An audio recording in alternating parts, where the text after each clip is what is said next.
जय हिंद मित्रांनो, आपल्या यूट्यूब चॅनलवर मी सर्वांचं मनापासून स्वागत करत आहे।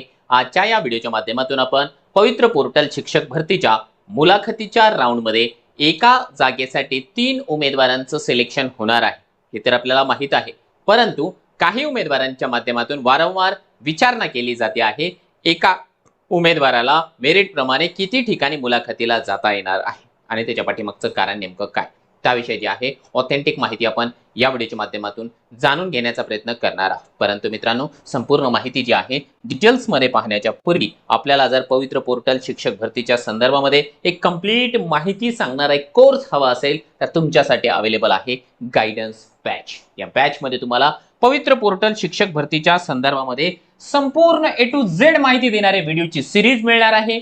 जाहिरात येणार आहे काही दिवसानंतर। जाहिरात आल्याच्या नंतर आपल्याला महत्त्वाचं आहे मार्कांच्या सोबत पसंतीक्रम कोणत्या ठिकाणी द्यायचा आहे त्या संदर्भामध्ये व्यवस्थित स्ट्रॅटेजी आपण या ठिकाणी डिसाइड करणार आहोत आणि तुम्हाला मार्गदर्शन करण्याचा प्रयत्न करणार आहोत की आपले जास्तीत जास्त चान्सेस कोणत्या जिल्ह्यामध्ये कोणत्या विषयासाठी कोणत्या वर्गासाठी आपल्या स्कोर प्रमाणे बसू शकतात, कारण तो मुद्दा अतिशय जास्त महत्त्वाचा आहे। याच्या व्यतिरिक्त लाईव्ह सेशन घेणार आहोत, त्या सेशनच्या माध्यमातून तुमच्या समस्या ज्या आहेत 1 to 1 आपण विचारू शकता। त्याच्या व्यतिरिक्त चर्चेसाठी ग्रुप आहे, डॉक्युमेंटच्या समस्या असेल, इतर काही तुम्हाला PDF हव्या असेल ज्याच्यामध्ये की नियमावली असेल, काही शासन निर्णय असेल, सगळ्या बाबी तुम्हाला मिळून जाणार आहे। आणि या सर्व बाबी तुम्हाला जर का घ्यायच्या असेल तर आपल्याला प्ले स्टोअरला जाऊन या ठिकाणी मास्टर टीचर हे जे ॲप आहे डाउनलोड करायचं आहे। लक्षात घ्या, तुमच्यासोबत आम्ही रजिस्ट्रेशन पासून जॉईनिंग पर्यंत सोबतच राहणार आहोत। चला आता जाऊया आपल्या मुख्य मुद्द्याकडे। बघा मित्रांनो, आपल्याला माहिती आहे की 2017 ला 2022 ला जी शिक्षक भरती झाली त्यामध्ये मुलाखतीसह आणि मुलाखतीशिवाय असे 2 राऊंड तर झालेलेच आहे। याही वेळेस तिसऱ्या अभियोग्यता चाचणीच्या नंतर देखील अशाच प्रकारचे 2 वेगवेगळे राऊंड असणार आहेत, परंतु त्यामध्ये बऱ्याच मोठ्या प्रमाणावरती चेंजेस करण्यात आलेले आहे। पहिला महत्त्वाचा मुद्दा हा आहे, मुलाखतीला याच्या पूर्वी एका जागेसाठी 10 उमेदवार या ठिकाणी सिलेक्ट केले जायचे, आता त्यामध्ये बदल करण्यात आलेला आहे। एका जागेसाठी 3च उमेदवार आता रिंगणामध्ये असणार आहे आणि त्याच्यानंतर एक महत्त्वाचा कन्फ्यूज करणारा मुद्दा आहे बऱ्याच जणांना की यार ठीक आहे, आता एक उमेदवार अगोदर 10 ठिकाणी जाऊ शकत होता त्यांच्या मेरिट प्रमाणे, आता पण तसंच आहे का, 10 ठिकाणी जाता येईल का? तर त्याचं उत्तर थोडंसं वेगळं आहे। काय उत्तर आहे बघा, तुम्हाला ना एक शासन निर्णय या ठिकाणी दाखवतो, कारण ऑथेंटिक प्रूफ या ठिकाणी आपण पाहतोय। बघा, शालेय शिक्षण आणि क्रीडा विभागाचा 20 जानेवारी 2026 चा शासन निर्णय आहे पवित्र पोर्टल कार्यपद्धतीमध्ये सुधारणा करण्याबाबत। आता काहीशा सुधारणा त्यांनी या ठिकाणी केलेल्या आहेत, त्याची काही कारणे देखील आहेत। त्या कारण सहित आपण थोडंसं एक्सप्लेनेशन या ठिकाणी करण्याचा प्रयत्न करूया। बघा, 2 जेव्हा भरत्या झाल्या त्या भरत्यामध्ये निदर्शनास आलेल्या ज्या अडचणी आहेत शासनाला त्या त्यांनी सांगितल्या।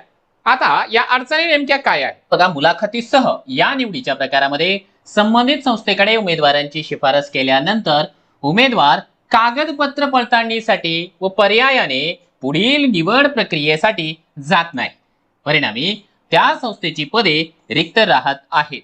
काही नामांकित संस्थांच्या बाबतीमध्ये देखील असे प्रकार घडलेले आहे। म्हणजे काय होऊ लागलं की एका जागेसाठी जर 10 ठिकाणी उमेदवार जात होता, अगोदर काय व्हायचं, एका जागेसाठी 10 उमेदवार असायचे आणि एका उमेदवाराला 10 ठिकाणी जाण्याची संधी भेटायची। त्याच्यामुळे तो काय करायचा, पहिल्या 1-2 ठिकाणी जर गेला आणि त्याला संस्था आवडली तर पुढच्या 8 ठिकाणी तो जायचाच नाही, असं बऱ्याच संस्थांच्या संदर्भामध्ये घडलं। त्यामुळे काय झालं, या संस्थांनी जे आहे विधिमंडळामध्ये देखील प्रश्न विचारला होता की हे पवित्र पोर्टल बंद करा, आम्हाला व्यवस्थितपणाने उमेदवार मिळत नाही, शिक्षक मिळत नाही। मग त्याच्यावरती उपाययोजना किंवा याला आपण तरतूद म्हणूया ती शासनाने केलेली आहे, कारण हा प्रॉब्लेम आहे, हे त्याचं सोल्युशन आहे।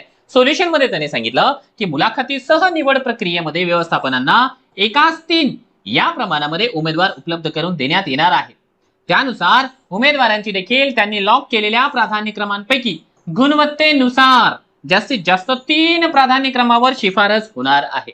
म्हणजे आता काय केलं, जो प्रमाण एकाच 10 होता तो एकाच 3 केलाय। तुम्ही म्हणाल सर आम्हाला हे ऑलरेडी माहिती आहे, परंतु हा मुद्दा जे आहे पुढचा थोडासा आणखी लक्षात घेण्यासारखा आहे की एकाच 3 तर झालायच आहे हे प्रमाण, परंतु त्याच्यासोबत जे आहे एका उमेदवाराला त्याने समजा 50 लॉक केले, कारण लॉकला या ठिकाणी जे आहे मर्यादा आहे, प्रिफरन्सेस द्यायला मर्यादा आहे। हे हास्यास्पदच आहे, कारण मी जर का 100, 200, 500 आस्थापनांवर पात्र असेल तर मला 50 जागेची मर्यादा का बरं तुम्ही देताय? तिथं माझं सिलेक्शन जर नाही झालं तर याला जबाबदार कोण असणार आहे हे शासनाला सांगायला हवं। ठीक आहे, आता हे 50ची मर्यादा लावून दिली, 50 लॉक केले, त्याच्यापैकी गुणवत्तेनुसार म्हणजे जिथे जिथे मेरिटमध्ये त्याचा नंबर बसेल त्या ठिकाणी केवळ 3 जागांवर त्याची शिफारस होणार आहे. शिफारस होणार आहे, सिलेक्शन नाही, शिफारस. म्हणजे त्या ठिकाणी जाऊन तो मुलाखत देण्यासाठी पात्र असणार आहे. हा महत्वाचा मुद्दा आहे. म्हणजे एका जागेवरती 3 उमेदवार जाणार आणि एका उमेदवाराला 3 ठिकाणी जाण्याची संधी मिळणार आहे. अगोदर हाच उमेदवार जो आहे 10 ठिकाणी जायचा, 10 ठिकाणी जायचा. हा एक महत्वाचा मुद्दा लक्षात घ्या. त्याच्यानंतर जे आहे आणखीन काय सांगितलंय की ही जी प्रोसेस आहे ना, बऱ्याच उमेदवारांची अशी तक्रार असायची सर फारच लांब लचक प्रक्रिया आहे. तर त्याला आता त्यांनी एखाद्या संस्थेत मुलाखतीसह या निवडीच्या प्रकारामध्ये रिक्त जागांच्या प्रमाणात पर्याप्त उमेदवार उपलब्ध करून दिल्यानंतर सदर निवड प्रक्रिया संबंधित संस्थेने शिफारस यादी प्राप्त झाल्याच्या 45 दिवसाच्या आत पूर्ण करणे आवश्यक आहे. म्हणजे मुलाखतीची संपूर्ण जी प्रक्रिया आहे जॉईनिंग पर्यंतची ती 45 दिवसात करायची. म्हणजे 1.5 महिन्याचा कालावधी दिलेला आहे. ही एक चांगली गोष्ट आहे. एवढ्या दिवसांमध्ये आपल्याला आपले उमेदवार मिळणारच आहे. म्हणजे आता एकूण जर का आपण त्या ठिकाणी दुसऱ्या भाषेमध्ये पाहण्याचा प्रयत्न केला तर अगोदर जे आहे जे प्रमाण 1:10 या प्रमाणामध्ये होतं ते आता 1:3 झालंय. आता या बाबतीमध्ये ना मतमतांतरे आहे. बऱ्याच उमेदवारांना वाटतं की ठीक आहे चांगली गोष्ट आहे, काही जणांना वाटतं की नाही नाही हे चांगली गोष्ट नाहीये, हे वाईट झालेलं आहे. खऱ्या अर्थानं बघा काय होतं की जर एका जागेसाठी कमी उमेदवार जर गेले ना त्याचा फायदा सर्वात मोठा हा आहे की या ठिकाणी जे आहे घोडे बाजार होणार नाही. कारण समजा जागा कमी म्हणजे माल कमी आणि मागणी जर का जास्त असेल त्याचे रेट वाढतात. आणि जर का माल मुबलक प्रमाणामध्ये आहे आणि खरेदी करणारे कमी आहे तर त्याचा रेट कमी होतो. इथं तसंच होणार आहे, इथे तसंच होणार आहे. 3 उमेदवार जातील मुलाखतीला. 3 उमेदवार गेल्याच्या नंतर समजा आता उदाहरण म्हणून मी तुम्हाला सांगितलं की ही परभणीची संस्था आहे. ठीक आहे, एक परभणीची संस्था आहे. आता या ठिकाणी जे आहे 3 उमेदवारांचं सिलेक्शन झालं. एक उमेदवार या ठिकाणी जे आहे जालना मधून आला. ठीक आहे, एक जे आहे या ठिकाणी आपण असं म्हणूया की मुंबई मधून आलाय. ठीक आहे, एक मुंबईचा उमेदवार आलाय आणि एक तिसरा उमेदवार जे आहे आपण असं गृहीत धरूया की पुण्याचा आलाय, पुण्याचा. आता 3 उमेदवार या एका जागेसाठी आलेले आहे. ही जागा आहे परभणीला. मग मला सांगा आता या ठिकाणी जे आहे मुंबईवाला शक्यतो म्हणणार की यार फारच लांब होते, मी इथे करणार नाही, केलं तर फुकटात करेल. लक्षात येतं माझा पॉईंट ऑफ व्ह्यू समजून घ्या. हा उमेदवार काय म्हणेल की बाबा एक तर मला जे आहे 500 किलोमीटरला दूर जायचं आहे, मग तिथं मी पैसा देईल का? देणारच नाही. फुकट करत असेल तर बाबा मी करतो. आता पुणेवाल्यालाही आता पुण्यासारखं शहर सोडून परभणी सारख्या शहरात येणं थोडं व्यवस्थित वाटणार नाही. तो काय म्हणेल बाबा फ्री होत असेल तर मी येईल आणि आता पैसे देऊन मी येणार नाही. मग आता जालना काय आहे, जालना थोडंसं परभणीच्या जवळ आहे. हा म्हणेल यार ठीक आहे शेजारी जिल्हा आहे मी येऊन जातो, हा ना, पण मी येतो पण मी काय तेवढंसं तुमची इच्छा पूर्ण करणार नाही. म्हणजे काय होणार आहे एकूण जर का दुसऱ्या भाषेमध्ये सांगायचं झालं तर या निर्णयामुळे घोडे बाजार कमी होणार. हे तर शाश्वत सत्य आहे. निगेटिव्ह पॉईंट त्याचा असा आहे की यार ठीक आहे आता एका उमेदवाराला चांगले मार्क आहे आणि 3च ठिकाणी जर त्याला जायची संधी मिळाली नाही, 3ही ठिकाणी त्याचं जर का नाही जमलं तो स्पर्धेच्या बाहेर पडेल. आणि दुसरा महत्वाचा मुद्दा काय आहे की हा जर उमेदवार 10 जागेवर जात होता, एक उमेदवार 10 जागेवर जात होता, आता जे आहे या 10 जागांवर जवळपास 3 उमेदवार जाणार आहे आणि याच्यामुळे जे आहे मेरिट आपल्याला कमी पाहायला मिळणार आहे. मेरिट कमी होणार आहे. कारण साहजिक आहे ना, एकच उमेदवार 10 जागेवर फिरायचा, आता एक उमेदवार 3च जागेवर फिरणार, त्याच्या बदल्यामध्ये 3 उमेदवार फिरतील तेवढ्या 10 जागांमध्ये. म्हणजे काय होणार आहे मेरिट इंटरव्ह्यूचं कमी होणार आहे. घोडे बाजार पण कमी होईल आणि मेरिट पण थोडंसं कमी राहणार आहे. एक चांगली बाब आहे, मलाही असं वाटतंय.